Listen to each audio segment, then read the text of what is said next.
Ada lagi 3 orang ni tak ada.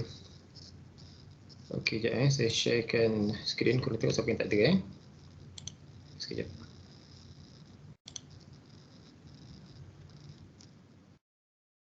Okey, so yang ada Tasha, Anis, Fatin, Anis Madia. Mana pergi? Anis Zahira, Anis Madiha, Hana, Nabilah, Alia, Amirah, Fatihah Kamarudin, Fatihah Zainal, Fatin, Iman, Izayani, Nazira, Syafiqah, Balkis, Fitriana, Karinisha, Rabi Adawiyah. Yang tak ada Zufri, Zaid, Hong. Siapa lagi yang tak ada? Cuba korang halo-halo diorang. Tolong bantu saya sekejap. Okey, ini je yang ada.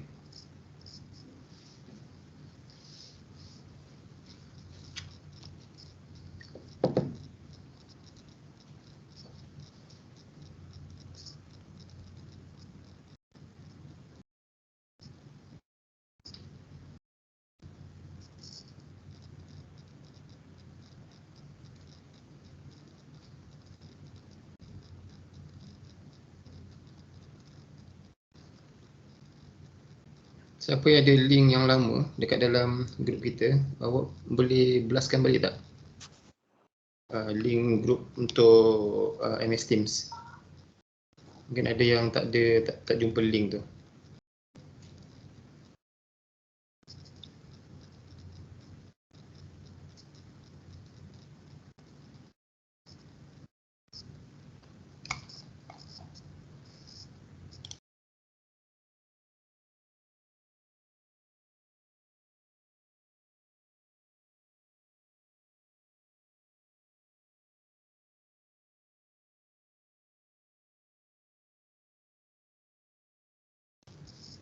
Saya rasa tengah Zufri seorang kot.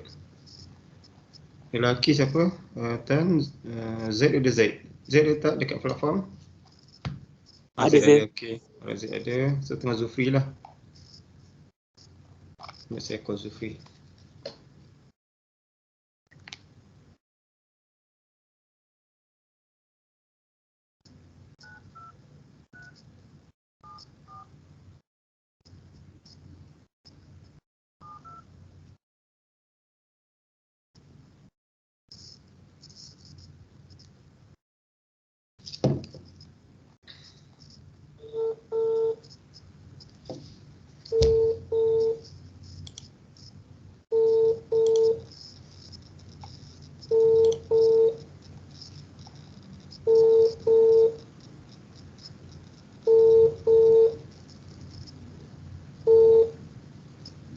Hello Zufri. Okey, masuk dalam platform sekarang? Mana maksudnya? Platform MS Team. Okey, sekarang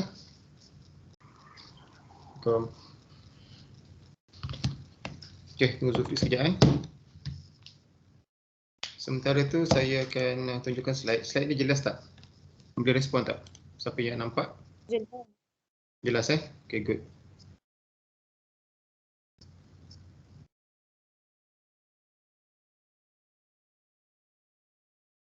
Okey, tunggu Zufri sekejap. Kita bagi dalam 1 minit lagi.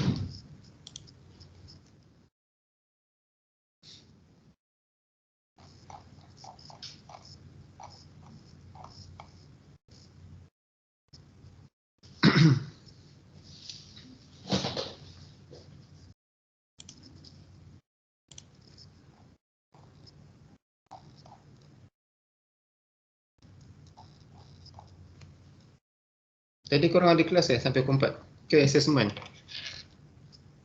Ada quiz. Ada quiz. Guna platform CDOS ke OneDrive? CDOS. CDOS, alright. Tak apa, saya rekod dulu. Saya rekod dan nanti Zufri akan tengok dekat video lah. Okey, bismillahirrahmanirrahim. Assalamualaikum warahmatullahi wabarakatuh. Jadi kita mulakan perjumpaan kita dengan kitab Al-Fatihah. Bismillahirrahmanirrahim. Alhamdulillahirabbil alamin. Arrahmanirrahim. Maliki yaumiddin. Iyyaka na'budu wa iyyaka nasta'in. Ihdinas siratal mustaqim. Siratal ladzina an'amta 'alaihim ghairil maghdubi 'alaihim waladdallin. Amin. Okey, so tujuan saya untuk berperjumpaan ni ringkas sebenarnya sebab pagi tadi ada taklimat peperiksaan. Jadi saya mengambil peluang apa yang saya dapat daripada taklimat diarahkan untuk memberitahu kepada korang lah, okey, sebagai PA saya. Okey, secara umum kita bagi sekejap je, tak lama, dalam 10 minit hingga 15 minit. 10 minit lah insyaAllah. Okey, penilaian alternatif. So untuk korang dah tahu dah, kita akan buat peperiksaan secara online. Okey, secara online. Yang mana jadualnya pun korang dah dapat dalam website Poli pun ada. Jangan tersalah lihat sebab dia ada jadual baru. Apa yang korang dah dapat daripada saya mungkin, ada jadual yang paling terkini adalah jadual dekat website Poli. Website Poli tahu tak? Korang tahu tak website Poli pada? JP Respon. Ha? Ni website Poli. www.pmm.edu.my. So bila dah masuk website Poli ni, nampak tak paparan ni? Nampak. Nampak, okay good. So bawah ni, dia ada ni, tengok jadual. Okay, mula kita dah type pmm.edu.my. Bawah dia ada maklum umum sebelah kiri. So dia ada pelajar. Pelajar tekan JP. So inilah jadual yang paling latest. Kalau boleh, korang pergilah dekat mana-mana untuk print out dan gunakan highlighter untuk warnakan dekat mana korang akan exam lah. Untuk maklumat korang tahu tak korang start exam bila? Saya pada tengok jadual ni. 19 ke? 19. Ya ke 19? Okay, 14 tak ada. Saya pun tak apa sebenarnya. Okay, 19. Okay, this one. So nanti ambil highlight lah. Warnakan dan ataupun korang potong ni letak kat mana, ataupun korang snap ataupun korang download, masukkan dekat dalam galeri korang ataupun sebagai dalam planner korang dalam handphone masing-masing. Buatlah notification. Sebab ada kes pada semester lepas pelajar tu dia terlewat bangun. So bila terlewat bangun mungkin akan ada peluang untuk ambil exam, tetapi mungkin kertas soalannya berbeza daripada rakan yang lain. Mungkin kertas soalan yang korang akan ambil adalah yang lebih susah. Okay, so hati-hati. Okay, itu yang pertama, jadual exam. So saya ulang balik, jadual exam ambil dekat website Poli. Okay, pmm.edu.my. Bila korang dah masuk, ini atas sekali ada header. Pergi sebelah kiri ada maklumat umum. Jadualnya dekat sini. Jadual penilaian alternatif pelajar ada tekan JP. Tekan JP saja akan dapat PDF. So download. Tekan sini download. Okay, alright, itu yang pertama. Okay, next one adalah tentang sedikit taklimat di mana exam korang akan berlangsung dalam 3 minggu kot, 8 hingga 30 Januari. Kemudian markah korang dah tahu dah, dan saya dimaklumkan oleh pensyarah-pensyarah yang mengajar ada beberapa orang yang markahnya sangat rendah. Jadi saya berharap macam ini, ada caranya untuk korang baiki untuk final exam. Korang minta kerjasama pensyarah tersebut yang telah selesai meniada kertas untuk memberikan korang skema markah supaya korang sempat untuk study mengikut jawapan yang tepat. Okey, saya ulang balik. Untuk pastikan korang secure untuk korang jawab exam dengan bagus, dapatkan balik semua pensyarah yang mengajar korang skema markah bagi setiap assessment, tak kisahlah quiz ke, test ke, tutorial, case study dan sebagainya. Okey, dapatkan skema yang tepat. Okey, cara nak belajar senang je. Ulang balik assessment paling utama, sebab assessment tu dia punya kadar ataupun level susah lebih tinggi berbanding exercise biasa yang korang buat dekat dalam setiap latihan dalam setiap subjek. Kalau boleh ambil soalan assessment, quiz 1, quiz 2, test ke apa, buat banyak kali. Alright, and then nak beritahu lagi, ada di antara korang yang saya lihat ada meningkat daripada SEM 1, SEM 2 meningkat.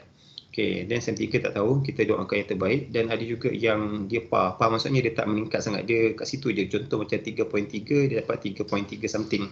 Jadi korang kena baiki sebab mengambil peluang lah, sebab korang online kan, online lebih mudah untuk score. And then, okay, yang ni pelajar wajib menduduki, yang ketiga ni, pelajar wajib menduduki penilaian alternatif sebagaimana peperiksaan akhir. Okay, kegagalan buat demikian akan mengakibatkan pelajar gagal bagi kursus tersebut sekiranya alasan yang diberikan tidak munasabah. Contoh tertidur dan sebagainya. Okay, next one. Okay, arahan. Kehadiran kena pastikan sehingga hujung minggu ni kena pastikan korang tak ada masalah. Saya rasa tak ada masalah untuk rekod kehadiran. Kehadiran setakat ni yang saya dimaklumkan memuaskan. Kemudian yang kedua, pelajar diwajibkan mengisi borang akuan pelajar. Okey, borang akuan pelajar yang mana tahu? Nanti saya akan berikan ataupun korang boleh enroll dekat dalam SIDOS yang ni. Okey. So, seperti mana semester lepas, korang dah sini dah, saya tak risau sangat. Okey. Korang isikan guna PDF. Maksudnya gunalah Acrobat DC untuk letakkan nama, nombor pendaftaran, nombor kad pengenalan dan sebagainya mengikut keperluan dalam borang akuan pelajar. Paling penting kena tepat dalam nama pensyarah yang mengajar, and then tanda tangan, nama, tarikh kena ingat. Saya ulang balik. Tarikh ni adalah mengikut jadual peperiksaan. Contoh, korang akan start periksa tadi pada 19 hari bulan. So, borang yang pertama yang korang kena hantar adalah untuk subjek DPB 373 Business Law. So, pastikan tarikhnya 19 Januari. So, tarikh dekat sini mestilah 19 Januari. Hantar kepada pensyarah khusus berkenaan. Okay, nanti dia akan bagi link. Dalam SIDOS pun ada. Okay. So, yang bawah ni kosongkan. Okay, hanya perlu ada tanda tangan nama. Yang korang boleh standby daripada sekarang adalah nama korang, ataupun semua sekali korang boleh sediakan lah. Tarikh ni pun korang dah tahu jadual. Okay, yang pertama 19 Januari. And then the next day, the next session adalah pada berapa bulan? Lepas 19. Ni, pada 25 Januari. So, dah 2 borang.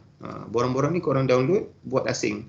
Jadi korang tahu, bila hari exam korang tak bazirkan masa untuk isi form ni. Bila dah tarikh exam, dah dibuka platform, terus hantar borang akaun pelajar. Ini kena hantar, baru boleh jawab soalan. Okey. Okey, setakat ni ada soalan tak untuk dua benda tu? Satu, jadual exam, yang kedua adalah borang akuan pelajar. Ada? Kalau tak ada, kena respon. Faham? Ada ke? Okey, tak ada soalan ni. Okey, saya teruskan. Okey, next one. Okey, this one. Okey, sekejap taklimat tadi kat sini. Okey, sekejap. Okey, and then arahan-arahan ni dia akan dibacakan lah. Dan korang kena tahu tak boleh bertiru, tak boleh meniru ataupun cuba untuk meniru. Kalau sekiranya markah korang bukan markah, katalah buat account. Okay, contoh buat account tu dan ada kesalahan. Contoh jawapan akhir katalah 16, tapi pengiraan tu tak menggambarkan korang dapat jumlah pengiraan tu 16. Jadi kat situ seolah macam berlaku peniruan, sebab jawapan akhir 16 mengikut skema, tapi jalan pengiraan tu tak ke arah itu. Itu kami sebagai pensyarah beritahu bahawa korang meniru untuk jawapan akhir. Okey, kemudian larangan terhadap plagiarism. Okey, kalau korang plagiat jawapan-jawapan yang dalam buku dan sebagainya. Okey, sebab korang kena ingat, kalau ada soalan teori, kalau sekiranya walaupun korang ada memori yang sangat bagus, tapi dia mustahil dapat sebiji-sebiji ayat yang seperti dalam buku. Okey. Alright, dan kalau sekiranya korang didapati meniru, cubaan meniru ataupun ada plagiarism, korang akan diberikan nilai F, fail, ataupun nilai mata 0.00. Maksudnya korang kena repeat paper pada next semester. Na'udzubillah min zalik lah, harap tak ada. Okey, yang ini adalah proses pelaksanaan penilaian alternatif. Ini yang secara umum lah, yang sekarang ni adalah terlimat yang saya berikan kepada korang. Kemudian ada syarat-syarat AM tadi, saya akan berikan slide ni selepas ini. Okay. And then ada borang akaun pelajar, ini pun saya akan berikan dalam grup sebentar lagi. Kemudian muat naik ni adalah pada hari kejadian, hari peperiksaan. Kemudian masa menjawab ni ikutlah masa. Okay, untuk pengetahuan korang, pada semester lepas peperiksaan alternatif selama 2 jam. Pada semester ini peperiksaan alternatif adalah selama 3 jam. Okay, bukan 2 jam ini adalah 3 jam dah berubah. Okay, and then kena pastikan kena submit di dalam SIDOS sahaja, bukannya dalam link OneDrive ke WhatsApp pensyarah, tak ada. Okay, dia tak ada istilah macam silap hantar, memang tak ada. Kali ini kita akan rigid lah. Jadi korang kena betul-betul fokus, jangan gopah-gapah, masanya banyak, kena buat betul-betul time management. Okay, next one. Okay, ini adalah syarat dan arahan PAP. Ini adalah korang kena, nanti saya akan berikan. Jadi yang ni korang kena baca dan kena fahami. Contoh macam nombor 2 ni, saya besarkan sikit, mungkin dia terlalu kecil. Okey, dia dah pecah pula dengan tulisan dia. Okay, tak apa. Contoh, Yang ni, nombor 2A, calon dikendaki hadir untuk menduduki penilaian alternatif pada tarikh, masa dan lokasi platform yang ditetapkan. Dan last sekali, pada akhir tempoh penilaian alternatif, calon hendaklah memastikan bahawa skrip jawapan disusun dengan sempurna format yang ditetapkan. Sebagai contoh, okey, pada semester lepas, okey, ada, saya tak ingatlah kelas mana, tapi cuma kalau ada soalan tu, katalah ada 4 soalan, korang kena susun jawapan mengikut soalan, means that bermula jawapan tu dengan jawapan kepada soalan pertama, layan kedua mungkin jawapan kepada soalan yang kedua, and then diikuti dengan jawapan pada soalan ketiga dan keempat, ikut tu urutan. Saya faham bila korang nak snap, korang ada masalah bila korang tergopoh ke apa, kena pastikan setiap kali korang dah menulis letak sebelah kanan, jadi korang terbalikkan. Bila kita tulis, macam buku lah kan, kalau kita silap, contoh macam ni lah yang saya tengah present kat korang ni kan. Okay. Katalah ni jawapan korang yang pertama. So jawapan yang ni, korang letak sebelah kanan, terbalikkan dia. So ini jawapan kedua, terbalikkan letak atas. Jadi jawapan tu tersusun lah. Dan saya faham juga, mungkin ada di antara korang yang akan menjawab bukan ikut soalan. Mungkin korang akan jawab soalan 3 dahulu, soalan 2 dahulu. Okay, cara yang paling baik adalah di atas setiap kertas A4, tuliskan soalan question number 3, question number 4 sebagai untuk memberitahu korang itu jawapan kepada soalan mana yang korang kena buat. Saya ulang balik. Okay, untuk mengelakkan korang tersalah send jawapan, mungkin pensyarah tak tahu jawapan yang korang hantar ni adalah merujuk kepada soalan yang mana, setiap page korang kena letakkan atas tu, letakkan nombor soalan yang korang sedang buat jawapan dia. Contoh, korang buat soalan 3 dulu. Okay, tulislah question number 3 dalam kurungan A ataupun dalam kurungan 1 Roman, sebab ada subjek yang saya faham dia ada anak soalan, so kena hati-hati.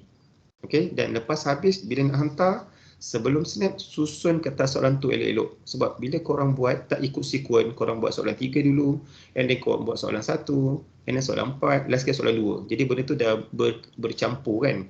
Bila korang letak bersepah, korang nak kumpulkan tu mungkin dia tak teratur.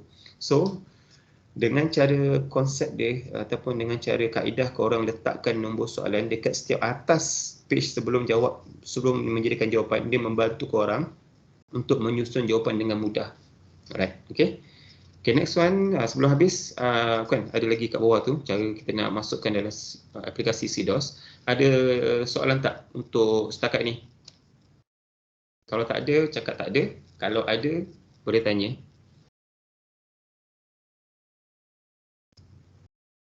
Ada.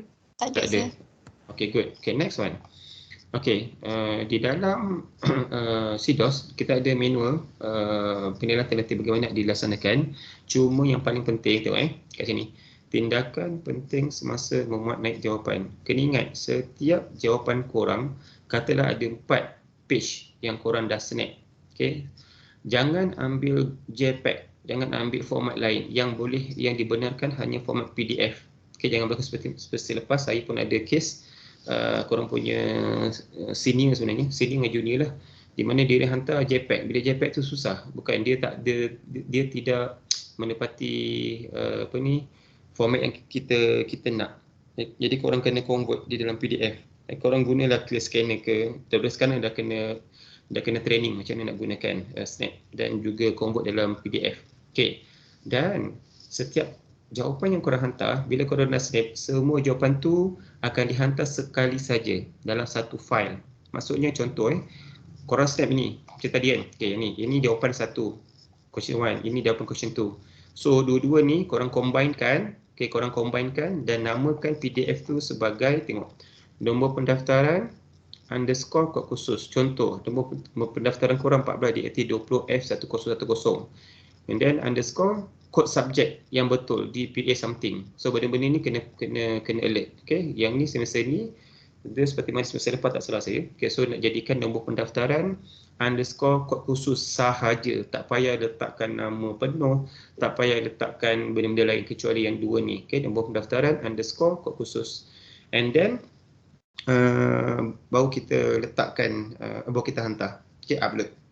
Okay, alright. Then tanda-tanda penting ni korang kena tahu, keputusan rasmi untuk exam korang, result pada 26/2, setakat ni tak ada perubahan. Sekiranya korang kena tahu, sekiranya korang tak berpuas hati, ada subjek yang korang dah aim dapat A, dapat full marks, tapi mungkin result dia tak memihak kepada korang. Apa yang korang boleh buat adalah boleh buat rayuan. Okey, rayuan bermula keputusan rasmi 26/2 sehinggalah 11/3. Ada bayaran ni, nanti saya akan beritahu. Sesiapa yang nak buat rayuan, kalau tak puas hati dengan result yang korang dapat masa final exam paper, kena beritahu saya. Okey, dan keputusan rayuan tu mungkin pada 28/3. Alright, hopefully tak payah rayuan lah, nanti banyak proses. Okey, so sekian, terima kasih. Itu sahaja. Okey, ada siapa nak tanya soalan tak? Ada? Nak tanya soalan? Borang akuan yang ni nanti saya akan masukkan dekat dalam dalam grup WhatsApp sebentar lagi. Korang kena letakkan siap-siap lah ikut tarikh exam. Lagi apa? JPM mungkin tadi semua dah buat kecuali seorang.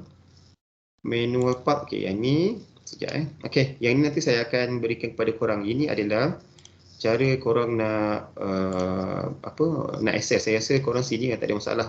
Okay, menu penilaian alternatif dengan CDOS, bersih pelajar. Ini korang dah tahulah langkah 1, masuk kat CDOS, masukkan nombor handphone, kemudian password pun default dia nombor kad pengenalan. And then password tu mungkin ada yang berubah. Dan lepas login, langkah kedua masuk dekat site home.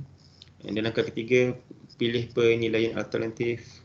Langkah 4 pilih JP. Langkah kelima enroll ni tadi saya rasa seorang yang belum siap okey. Then nombor 6 ni tengok subjek. Korang kena tengok subjek yang pada hari tersebut. Contoh yang tadi kita akan start berapa bulan, 19 kot. So dia sekarang ni kalau korang lihat dia tak boleh klik. Dia akan boleh klik soalan ini bermula tarikh yang ditetapkan oleh unit peperiksaan. Okey, selepas itu dia akan, bila kita klik dia ada ni muat turun kertas soalan di bawah. So klik kat sini lah. Contoh lah subjek korang DPA 233. Bila korang klik bawah ni dia akan ada kertas soalan peperiksaan, tekan je. Okey, lepas tekan baru ada yang kita nak hantar. Bila nak hantar tu tengok dekat atas add submission. Dekat bawah ni add submission. So kena pastikan format PDF sahaja. Tak boleh JPEG. Tidak akan diberikan sebarang markah. And then yang ni tadi nama file jawapan korang, nombor pendaftaran underscore kod khusus. And then ada tips bagi mengelakkan kesesakan talian. Macam semester sudah korang pun dah tahu. So pelajar diminta memaknai skrip jawapan 30 minit sebelum masa tamat. Okay, maksudnya masa diberikan 3 jam. Jadi pada 2 jam setengah pada saat 30 minit sebelum berakhir korang dah start boleh upload. Okay, jadi ni Moodle. Saya tak menggalakkan Moodle. Kalau boleh jangan guna Moodle sebab ada siapa yang gunakan Android, korang punya handphone akan jadi panas. Alright, dah habis. Siapa nak tanya soalan setakat ni tentang perjalanan ataupun ada apa-apa yang nak diisukan? Boleh? Siapa nak tanya soalan? Ni saya akan download sekarang dan saya akan terus berikan dekat grup kita. Ada yang tanya soalan? Kelas?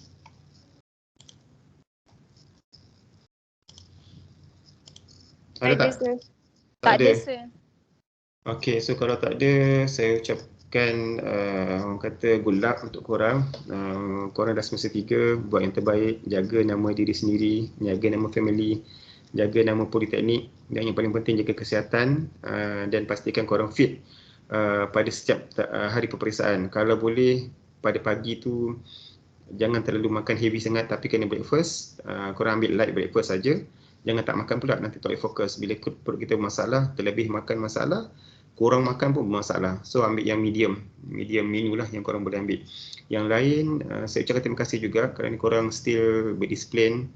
Korang beri komitmen yang penuh dalam setiap subjek yang korang belajar. Saya tak ada isu yang terlalu besar untuk korang. Ada sikit lah tentang kehadiran masuk lambat ataupun ada yang hantar assignment lambat, itu ada. Cuma yang tu normal. At least sekurang-kurangnya korang komit pada setiap assessment yang diberikan oleh pesyarat khusus. Okay, so kalau tak ada, itu saja. Dan nanti bermula hari ni korang dah boleh penuhkan untuk borang akuan pelajar ni. Korang boleh siap-siap letak dekat desktop ataupun dekat dalam handphone. So pada hari kejadian terus boleh submit dalam platform yang diberikan. Okay, jadi itu saja untuk pertemuan kita hari ini. Ada tak siapa nak mengadu apa-apa ke? 5, 4, 3, 2, 1. Okay, so kalau tak ada, alhamdulillah. So kita berjumpa lagi di sesi akan datang.